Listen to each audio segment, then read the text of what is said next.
એ કે કાજુ કારેલાનું શાક બનાવ્યું. એટલે મારા મિસ્ટરે કીધું કે બીજું બનાવ.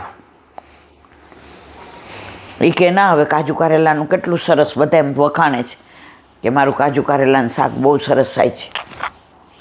અને તમે કેમ બીજું બનાવવાનું કહો? એટલે એના વરે સમજાયું કે ભાઈ ઠાકોરજી પછવાડે 2 કર ને, હું કહું એ કે ના, એક તો કર્યું છે, આમાં કેટલી વાર લાગે ખબર તમને? કાજુ તળવાના ને એવા કારેલા સમારવાના નામ ને કેટલી દલીલ કરી. ઓલાભાઈના મનમાં બાળ ભાવ હતો કે સહેજ બી કડવું હોય તો ઠાકોરજી રોટલી શેની હારે ખાય. એ ભાઈ સરળ હતા. તો કથા સાંભળે એમ આવે પ્રભુના તત્સુખનો વિચાર. અને પ્રભુ બાળક છે તો એને આપણા છોકરાઓને આરાધ્યાને કાજુ કારેલાને ભાવે ના, સગુનને ભાવે ના. અરે ઇવન તો આકાશે ના પાડે, જેવું કાજુ કારેલાને જો એ બીજું કયું શાક છે. આ 40 વર્ષના દીકરાને નથી ભાવતું. કારેલાનું નામ પડે એટલે કડવું જ યાદ આવે. તો ઓલા ભાઈ 2-3 વાર કીધું તોય ઓલા બેને ના પાડી. એ ભાઈનો ભાવ હતો ઠાકોરજી બાળ સ્વરૂપ છે, તો એને આ ટોકરી શાક નહીં ભાવે. હવે તમે પરાકાષ્ઠા જોજો. ઠાકોરજી માગીને આરોગે છે. ત્યાં 9:30 થયા, તેનો દીકરો આવ્યો. મમ્મી, સીમા ટાઈમમાં છે, જુદો રહેતો હતો, એટલે હું અહીં જમીન ટિફિન એના માટે લઈ જઈશ. એટલે ઓલા ભાઈ સામું જોવા માંડ્યા. એ કે ભાઈ શું કાજુ કારેલાનું શાક? બીજું બનાવો. એટલે પછી એણે ચોળીનું શાક બનાવ્યું. પછી ઠાકોરજીને ભોગ સરાવ્યો. એટલે એને વરકે જો વાયરા ન રહ્યા, હાયરા રહ્યા ને, તારા દીકરાને કાજુ કારેલાનું નહોતું ભાવતું એટલે તે ચોળીનું બનાવ્યું. મેં તને લગભગ 5 થી 6 વાર કીધું કે બીજું થોડુંક બનાવ ઠાકોરજી જેટલું. ધરાર અડી રહી. હવે ઠાકોરજી બાળ સ્વરૂપ છે, બરાબર? હવે બાળકને કાજુ ભાવે તો તાર ઠાકોરજીને બધું ખવડાવી દેવું, ન ભાવતું. અને તારા લૌકિક દીકરા માટે સારું બીજું બનાવું છું. બીજા બધામાં તો ભળી ગયા, કારણ કે 2 જણા હોય એટલે સાંજે પછી બનાવીએ ને જે પડ્યું હોય હલવો હોય. બહુ તો થોડીક ખીચડી મૂકી દઈએ કે રોટલી પડી હોય તો વઘારી દઈએ. કે ઓલો ટિફિન લેવા જમવા બેઠો, કાજુ કારેલાને ચાખું જ ના, મારા થાળી એમ ન મૂકતી, ચોળીનું ખાધું. એટલે કે તારી વહુ નહીં, કે સીમાને તો દેખાડતી જ નહીં હોય તો ગુસ્સો કરશે, એ નથી ભાવતું કાજુ કારેલાનું. તો દીકરાને વહુને નહોતું ભાવતું એટલે. પણ ઠાકોરજી કે જો આ બાનું ન હોત તો આપણા જ કાજુ કારેલા ભરાઈ ગયા હોત. તો પ્રભુ સાક્ષાત છે જ, ભલે લૌકિક રીતે લીલા કરી. અને આ ભાઈનો ભાવ એ સાચો હતો કે તું ઠાકોરજીને કાજુ કારેલાનું ના ધરાવ. તો પ્રભુ સાક્ષાત છે. માનો તો ઓલું એક હિન્દી પિક્ચરનું ગીત છે ને, માનો તો ગંગા પાણી ઓર માનો તો ગંગા કા જલ. તમે મનથી જે માનો તે. તો પ્રભુના તત્સુખનો વિચાર જેટલો પુષ્ટિ માર્ગમાં થાય છે એટલો બીજે ક્યાંય નથી થતા. બોલો વલ્લભાધીશ કી જય. દયારામભાઈના ચંદ્રાવલા. કાલે આપણે કીર્તન એક કૃષ્ણદાસજીનું ગાયું, એનો થોડો ભાવ સમજ્યા. હવે આગળ 18મો ચંદ્રાવલું કરીએ છીએ, એનું વિવરણ. નામરૂપ મહિમાને સમજીને બ્રહ્માજી, શેષજી, લક્ષ્મીજી, શુકજી, સનકાદિક ઋષિઓ, વ્યાસમુનિ, નારદજી વગેરે નામ રટણ કરવામાં આનંદ માને. બીજું કાંઈ થાય કે ન થાય, જો એમાં કાંઈ વ્યવસ્થા ન કરવી પડે, એમાં કાંઈ વસ્તુ ન જોઈએ, એમાં કાંઈ જગ્યાની જરૂર નહીં. એમાં કાંઈ પૈસો ન ખર્ચવો પડે, એમાં ટિપિકલ સમય ન જોઈએ, એમાં તમારે બુકની જરૂર નહીં. શ્રી કૃષ્ણ શરણમાં, શ્રી કૃષ્ણ હાલતા ચાલતા બોલતા ખાતા પીતા. એક બેન કે મેં બ્રહ્મ સંબંધ લીધું ને ત્યાં સુધી ઈલાબેન મને રાતના બહુ મોડે સુધી ઊંઘ આવતી. પછી બ્રહ્મ સંબંધ લીધું એટલે જે કીધું બને એટલું ભગવત નામ લેવાનું. એટલે મેં કે વળી એવું પૂછ્યું, ભગવત નામ એટલે કે સતત શ્રી કૃષ્ણ શરણમાં બોલવાનું. પછી તો એ કે રાતના સુવા જાઉં ને તો જેવી પલંગમાં પડું એટલે મનમાં પહેલાં એવું થતું, આજે ઊંઘ આવે તો સારું, આજે ઊંઘ આવે તો સારું, કાલે તો 1 વાગ્યા સુધી નહોતી આવી. પછી ક્યારે આંખ મીચાઈ ગઈ. હવે જે કીધું હતું સતત શ્રી કૃષ્ણ શરણ. જેવી શું ને મનમાં એમ થાય કાંઈ નહીં, ઊંઘ નહીં આવે તો સતત શ્રી કૃષ્ણ શરણમાં બોલીશ. તો ઈલાબેન પછી સતત બોલું, શ્રી કૃષ્ણ શરણમાં, શ્રી કૃષ્ણ શરણમાં, શ્રી કૃષ્ણ શરણમાં, શ્રી કૃષ્ણ શરણ. ક્યારે ઊંઘ આવી જાય ખબર નથી પડતી.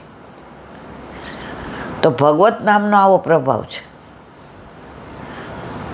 પણ ઘણા કહેલા બેન અમને તો લૌકિક વાતો જ યાદ આવે. મેં તો મને એવું જ છે, લૌકિક વાતો યાદ આવે ને તો શ્રી કૃષ્ણ શરણમાં બોલતા હોઈએ ને તોય ભૂલી જવાય, અને અલૌકિક લીલા યાદ આવે તો લૌકિક વિચાર કરતા હોઈએ ને તોય અલૌકિકમાં પહોંચી જઈએ. આ બધું આપણા સ્વભાવ પર છે, આપણા મન ઉપર છે.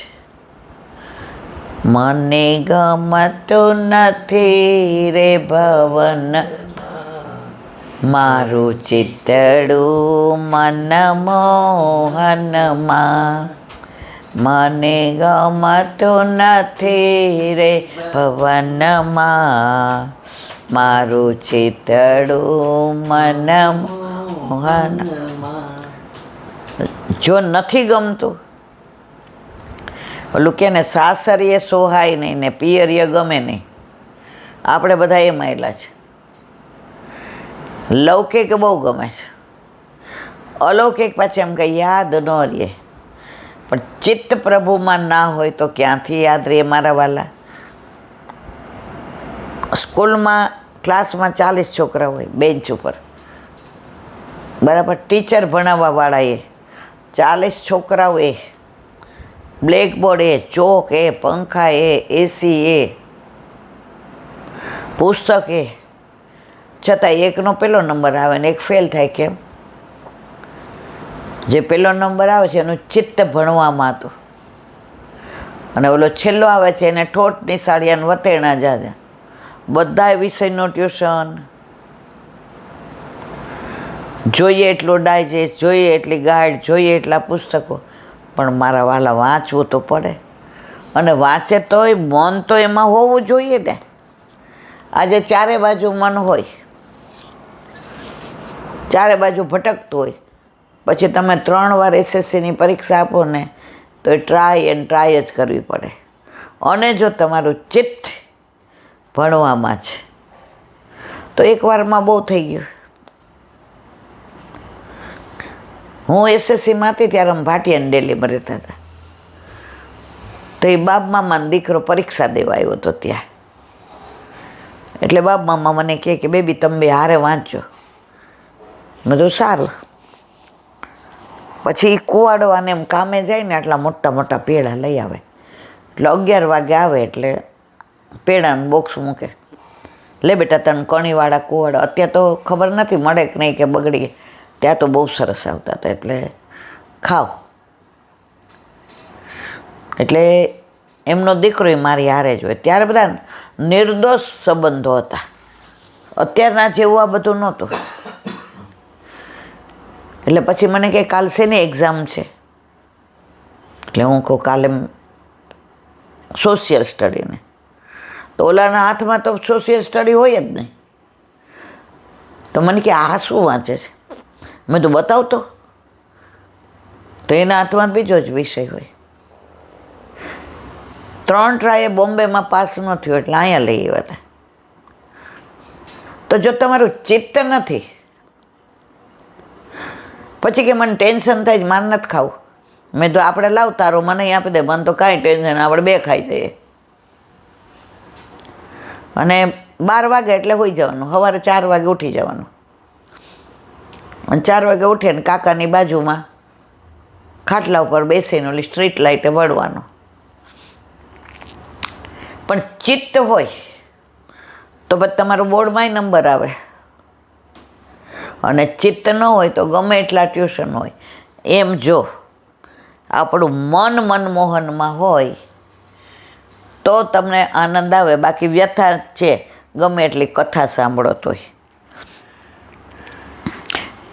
પળવાર પણ તેઓ ઠાકોરજીના નામને છોડતા નથી. શ્રી કૃષ્ણની મહિમાનો પાર કોણ પામી શકે? આપની મહિમા સદા ઝગમગતી જ રહે છે. આવું સમજીને કૃષ્ણદાસજી કહે છે, શરણમાં રહીને નામ સ્મરણ કરવું, એકનો જ આશરો રાખવો. ઘડીક થાય તો રામ લક્ષ્મણ જાનકી જય બોલો હનુમાન કી, પછી ઘડીક થાય તો શ્રી કૃષ્ણ શરણમમ, શ્રી કૃષ્ણ શરણમમ, વળી ઘડીક થાય તો ઓમ નમો ભગવતે વાસુદેવાય, વળી ઘડીક થાય તો ઓમ નમઃ શિવાય, ઓમ નમઃ શિવાય. અલા ભાઈ, એકનું જ પઠન કરો. તમે 10 જગ્યાએ 10 ફૂટ ખોદો ને તો પાણી ન નીકળે, પણ એક જગ્યાએ 100 ફૂટ ખોદો તો પાણી નીકળ્યા વિનાનો રહે નહીં. આસરો એક શ્રી વલ્લભાદ, એક વર્યો શ્રી ગોપી વલ્લભ. બીજા મારો મતલબ નથી. તમને પરણી જાય પછી કોઈ માગું કરે, અને કરે તો બે ખેંચી લઈએ, તો તમને વર એક ગમે. ત્યારે એમ નથી કહેતા બધા પુરુષો સરખા. તમે એકમાં જ આસક્તિ રાખો ને તો બધું ફલિત થાય. પણ આપણી આસક્તિ બધામાં વેચાઈ જાય છે. ઘડીક થાય તો હનુમાન ચાલીસા ને, ઘડીક થાય તો શિવ મહિમન સ્તોત્ર ને, ઘડીક થાય તો ચોપાઈ ને, ઘડીક થાય તો યમનાષ્ટક ને. એવું ના હોય. જેને ભજો એકને જ ભજો. જેને વેદો પાર નથી પામી શક્યા એને નેતિ નેતિ કહે. શ્રુતિઓ શું કે નેતિ, ન ઇતિ ન નીતિ એટલે નેતિ. આનાથી વધુ કાંઈ ખબર પડતી નથી. નામથી જ પવિત્રતા બની રહે છે. બાકી ઉપરનું સ્નાન, શરીરનો મેલ ધોવાય, અંતઃકરણની મલિનતા તો કાયમ નામ લ્યો તો જ જાય. તમે સતત શ્રી કૃષ્ણ શરણમમાં બોલો ને પછી તમને ટેવ પડી જાય. ઓલો એક ધોળ છે, જય શ્રી કૃષ્ણ કહેવાની મને ટેવ પડી, મારા વાલાજીને વિસરું ના એક ઘડી, જય શ્રી કૃષ્ણ કહેવાની મને ટેવ પડી. સતત જય શ્રી કૃષ્ણ કહેવાની ટેવ પડે, મારા વાલાજીને વિસરું ના એક ઘડી. હવે તમે 50 નામ લેતા હો, એમાં તમને બધા યાદ ન રહે. અને જો તમે એક જ નામ લ્યો છો ને તમને એનું સ્મરણ થશે, પછી તમને બીજું નામ, આપણને કોઈ કહે બીજા નામનું કે યાદ આવે. ઇવન તો ઘરમાં છોકરાઓને બીજું નામ યાદ ન આવે. એ લોકોએ કાંઈ હોય, કોઈ આવે એટલે જય શ્રી કૃષ્ણ. આપણા ઘરના બધાય જૈન છે, છતાંય ફોન આવે એટલે શું કે ભાભી જય શ્રી કૃષ્ણ, કાકી જય શ્રી કૃષ્ણ, મામી જય શ્રી કૃષ્ણ. કેમ? મામીને કૃષ્ણ બહુ ગમે છે, અને કૃષ્ણ તો બધાને ગમે છે. આજે રેખાબેનનો જૈન હતા, છતાં એના ઘરે કૃષ્ણનું આટલું મોટું સ્ટેચ્યુ. એ કે મહાવીર સ્વામી મારો ધર્મ છે, પણ કૃષ્ણ મારો પ્રેમી છે. કૃષ્ણને પ્રેમ કરવો બધાને ગમે છે. એ છે જેવો, એ પુત્ર તરીકે એવો વાલો લાગે, એ પતિ તરીકે તમને માધુર્ય ભાવ આવે, એ મિત્ર તરીકે તમારો સખ્ય ભાવ નિભાવે. તમે કોઈ પણ પાત્રમાં જુઓ, તમે કેરીનો રસ તપેલીમાં કાઢો ને તો તપેલીનો આકાર લે, પવાલીમાં કાઢો તો પવાલીનો આકાર લે, વાડકીમાં કાઢો તો વાડકીનો આકાર લે. એમ કૃષ્ણ બધાયમાં ઢળેલો છે. ફક્ત એક જ કહે છે વલ્લભ, બસ સતત નામ સ્મરણ કરો.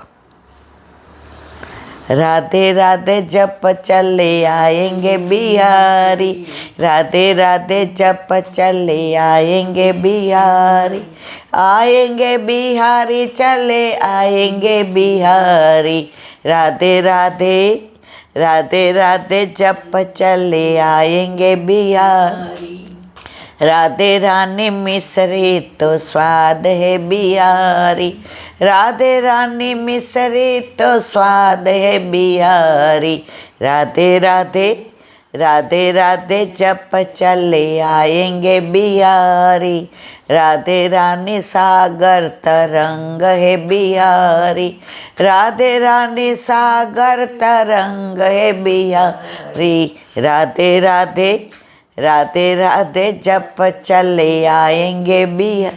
આખું ઘણું મોટું સરસ છે.